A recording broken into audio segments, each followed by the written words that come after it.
En binôme avec Hervé, Margot, la recordwoman de N'oubliez pas les paroles, a remporté l'édition 2023 de la Ligue des Maestros. Elle s'est confiée auprès de Télé Loisirs sur cette victoire, sa première dans une compétition spéciale Maestro. Ce samedi 7 janvier 2023, se terminait la deuxième édition de la Ligue des Maestros qui voyait s'affronter les 10 meilleurs candidats de N'oubliez pas les paroles. Après Renaud en 2021, c'est le binôme composé de Margot et Hervé qui a remporté la compétition. Si Hervé a déjà gagné plusieurs compétitions, dont les Masters en 2018 face à Kevin, il s'agit de la première victoire pour l'actuel recordwoman du jeu musical de France 2 présenté par Nagui. Télé Loisirs a pu l'interroger sur son ressenti et son binôme avec Hervé. Margot, gagnante de la Ligue des Maestros 2023 de N'oubliez pas les paroles, avec Hervé, j'étais un peu à la ramasse. Télé Loisirs, vous n'aviez toujours pas remporté de compétition jusqu'à présent. C'était une source de pression pour vous? Margot, au début oui, j'étais un peu dans cette vision-là mais maintenant plus trop. Je suis venu vraiment relax, je ne me mets plus de pression. Je me suis dit que si je gagnais c'était cool et si je perdais, ça ne serait qu'une de plus depuis que je suis maestro. Qu'avez-vous ressenti en apprenant que vous étiez en binôme avec Hervé? J'étais super contente parce qu'Hervé est très fort.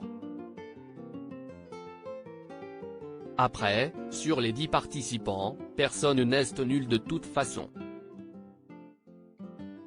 J'avais perdu contre lui au Master 2021 donc j'étais contente là de jouer avec lui.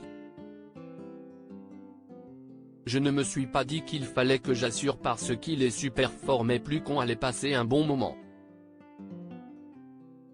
Tout s'est joué lors du dernier match face à Renaud et Caroline. Dans quel état d'esprit étiez-vous à ce moment-là? En fait, j'étais un peu à la ramasse. Je n'avais même pas compris que c'était un match décisif. Nagui avait dû le dire mais quand on a gagné, j'étais hyper choqué. Donc juste avant, je n'avais pas trop la pression. On a eu aussi beaucoup de chance parce qu'il y a plein de fois où on aurait pu perdre et on a réussi à s'en sortir donc il y a un mélange de chance et de réussite. Hervé n'a pas réussi plusieurs chansons, vous lui en avez voulu? Pas du tout. Moi j'ai eu assez de chance sur les chansons. Mais c'est surtout Hervé qui s'en est bien sorti en me donnant les bonnes chansons. C'est aussi de ma faute les fois où Hervé n'a pas réussi parce que c'est moi qui ai choisi les chansons. Je n'ai pas su déceler ses goûts musicaux. Il n'a vraiment pas eu de chance de tomber sur des chansons qu'il ne connaissait pas. Je me suis dit que c'était moi le problème, que je portais la scoumoune. Les gens doivent en avoir ras le bol de voir ma tronche tout le temps depuis les Masters en novembre. Avez-vous déjà repris les révisions? Les gens s'imaginent que comme j'ai un emploi du temps assez libre, je bosse toute l'année. Mais souvent, je travaille vraiment intensément les 3 derniers mois. Mais j'écoute tout le temps des chansons, donc les musiques récentes rentrent automatiquement. Manon fait actuellement un parcours incroyable dans la version quotidienne. Avez-vous peur pour votre record? En vrai, ça serait mentir de dire que je ne flippe pas à chaque fois qu'il y a quelqu'un de très fort. Même si, effectivement, ça ne va pas changer ma vie, ça sera quand même une page qui va se tourner le jour où ça arrivera. Quand Manon a battu mon record de clochettes consécutives, j'ai envoyé un message pour la féliciter parce que c'est super cool.